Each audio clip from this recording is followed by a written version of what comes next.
Welcome on my presentation. It's me Binod Neufani, second semester students of MPhil in English Education, Nepal Open University. As a part of my presentation assignment in translation studies, here I am going to present on if there be present translation and its possibilities, an essay by Gregory Rebecca. Now, about the writer, Gregory Robaca was an American literary translator from Spanish and Portuguese to English. He was born on March 1922 in Newark, United States, and died on 13 June 2016, Brantford, United States. He was educated from Columbia University and he taught for many years at Columbia University and Queens College. Some of his remarkable creations are If There Be Trajan Translation and Its Discontents, Cloudy Day in Grey Manors, and he was awarded from different awards including National Book Award for Translation and many more. Let's start my presentation. In the past, translation was considered as an opprobrium and bastard art. Actually, the way how we take translation, it was not in the past. How the people and the society have perceived translation as a respectable profession today was not so in the past. Translator had to face harsh criticism with public disgrace as it was considered an illegitimate art. Translation is almost as old as language, certainly as old as the contact of language with alien speakers. It is believed that translation was begun since the time when people start using language. The need of translation might have realized when the societies became heterogeneous with different linguistically.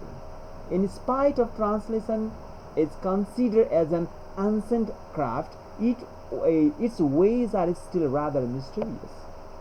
However, it is accepted as an art, something defined by its very existence or by its usage. While translating, the writer or translator must often choose among the possibilities to name the objects, actions, ideas in the target language. In translation, a basic problem of the writer is to name the objects, actions, ideas of the source language into target language, as it is not always possible to find the equivalent in target language. What most of the writers must do to overcome this problem is choose among the possibilities and synonyms. The translator finds the words out of possibilities in a different language. The translator, therefore, like the critics and scholar, must be a reader. To find the closest possible meaning of the words, the translator must be the ideal reader. Good reading enables him or her to find the way of conveying the message of source language into target language. Time and space also create difficulty in translation. For example, modern translator may feel difficult to translate English language used in Shakespearean period. Words do not have real equivalents in other languages. Neither do dialects nor local patterns of speech. For example, Black English is poorly served by translation into Black Spanish. The translator of local or regional idioms into another language is impossible as they are cultural specific, region specific, etc. That means it is difficult to translate to get the equivalent meaning of idioms or proverbs of one language into another language.